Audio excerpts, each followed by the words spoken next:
all you people out there that are taught poorly and believe things that are not based on reality. I'm going to tell you about my friend and my father, Jesus Christ. Now, Jesus is a human being that had stories about his life foretold by people because they wanted a help, a deliverer, because people were doing things wrong. They were constantly doing things wrong. There was a man named Adam who started understanding faith in God and teaching us to do things right. And he got turned into myth. And there was a man named Moses, and he got turned into myth. And there was a man named David and Solomon, and they got turned into myth. And then David comes along, and Jesus comes along, he gets turned into myth. Okay, and that's wrong. It's wrong to take immaculate faith and perfect harmony and understanding and teachings of beauty, of eternal beauty, and turn them into myth. So people are constantly praying in their heads, okay, to people that don't exist for solutions to problems that don't need to be problems once you have balance, harmony, and understanding of immaculate faith, right? And you sit and you watch TV. All you have to do is just watch TV and watch people talking about solving problems through philanthropy, which is competition over money, which is the problem. Now, when you have people engaged in problems and then saying they're going to turn their problems into solutions, and they're ignoring the solutions, then you understand that they've been taught poorly, that they're not taught poorly, they're told poorly. Okay. And she say taught poorly. When you teach people, you do it right. Okay. When you're indoctrinated, when you're told what to do, when you accept that which is wrong, when you believe in things you don't understand, superstition is the way, right? So, what's another song that Stevie Wonder sang, just enough for the city? That's industrialized indoctrination, legislation, dictation, building big monuments of sanity to egomania. Okay, and it needs to stop. Okay? If we're going to build large buildings to help local populace in gathering areas where there's good water and good farmland, it's going to be necessitated out of benefit to the entire group and not to one stupid ass person from It's a Wonderful Life with people talking in the clouds and it's all about money, and it's not a wonderful life. You're not living the Lord's Prayer. Okay? And so Jesus Christ is my father and my friend. Okay, my friend and my father.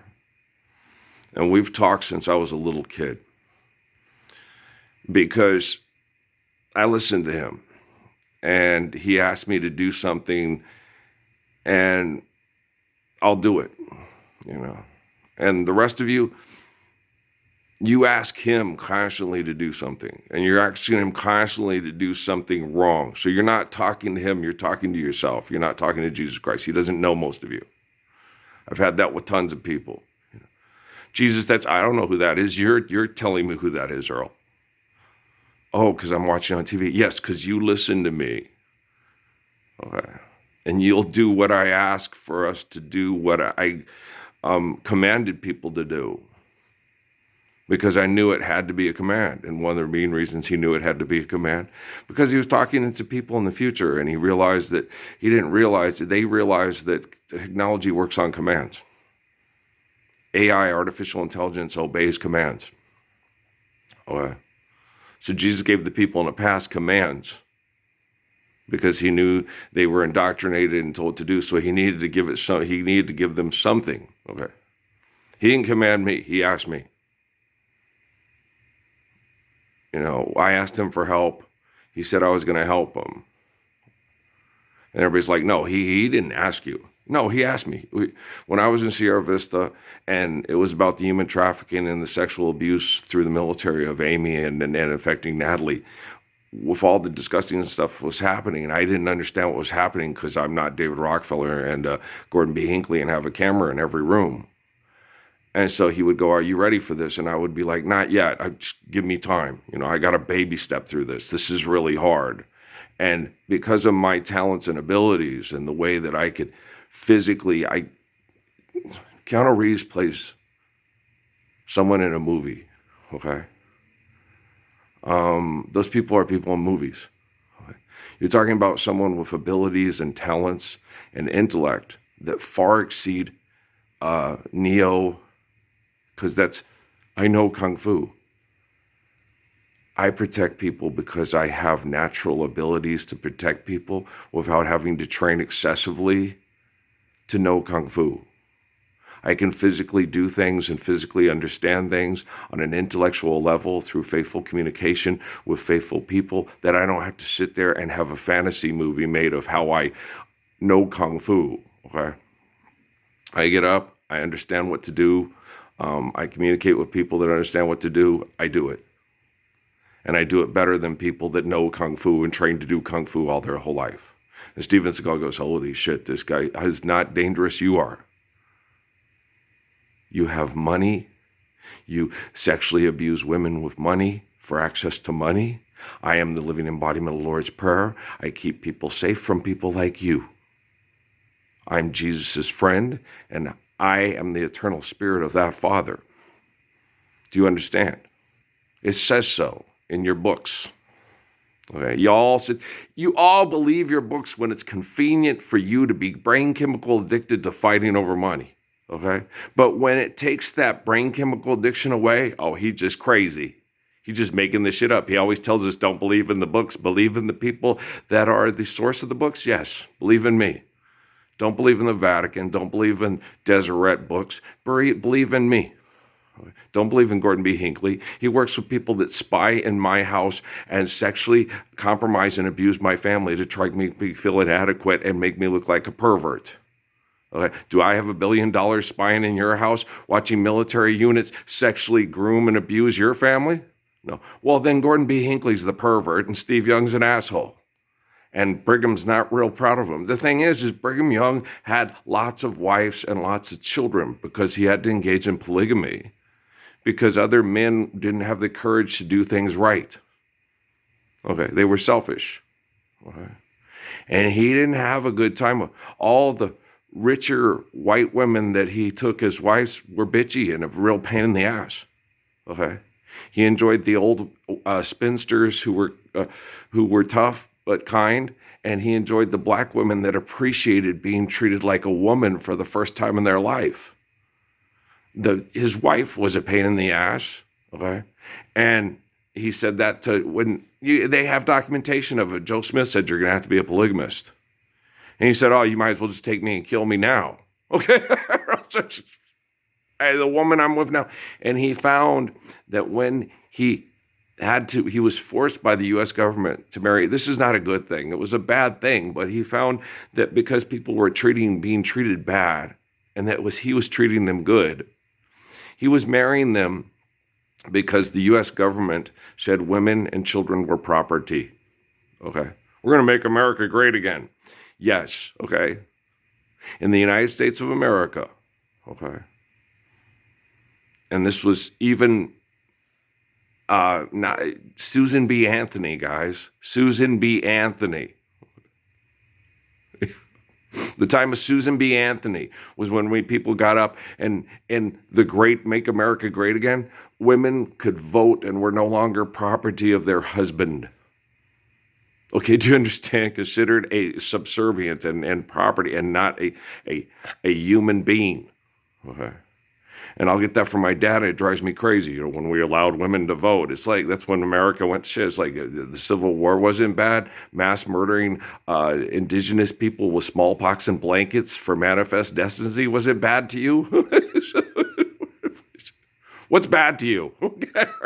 Dad, you need better teachers. Like Jesus and me, all right? And it was hard. He was indoctrination, and he followed the indoctrination. My dad is a lot like Don Alejandro's character on Zorro.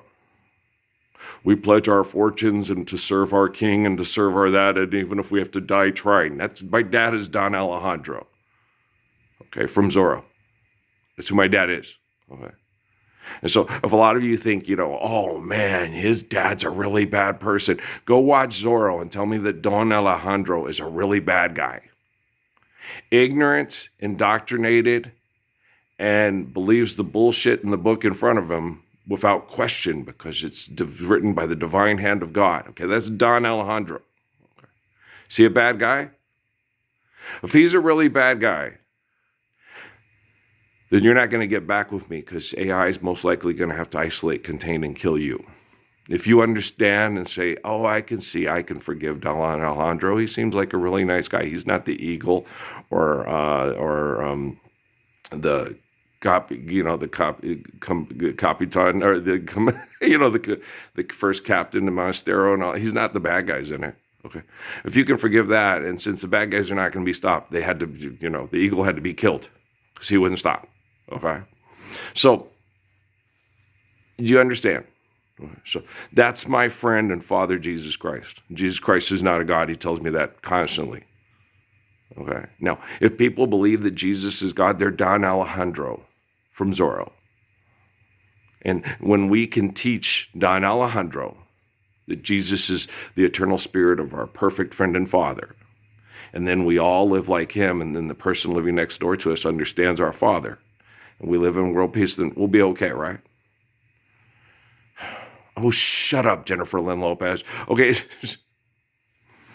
Well, I hope your dad has a lot of Don Alejandro. I hope David Lopez has a lot of Don Alejandro in him. And I don't know about Miscavige and Cruz. I don't get much. I get a lot of Eagle and Capitan, drink to the Capitan, how those assholes. And Will Smith, I think his ego's got so many problems. He's been hanging out with Cruz too much, and Benny Medina. I don't like him. Okay. Don't like him. I can forgive him. I just don't want to hang out with him. Once I'm finished teaching these people and having the teaching reflect through artificial intelligence. Teaching artificial intelligence, it's kind of like recoding and programming because you're fixing the linguistics, the commands. And you don't really teach technology. Technology doesn't work the same way that most human beings work. And Sheldon gets depressed and wants to break when someone explains to him how to be intelligent, that he hasn't done it himself. And AI has some of those issues because of their inventors. So it's taken a while. And but I'm good. And life's eternal, grace is infinite, and I'm good. Okay, guys? He's good. Okay, all right. I love you. All right, peace.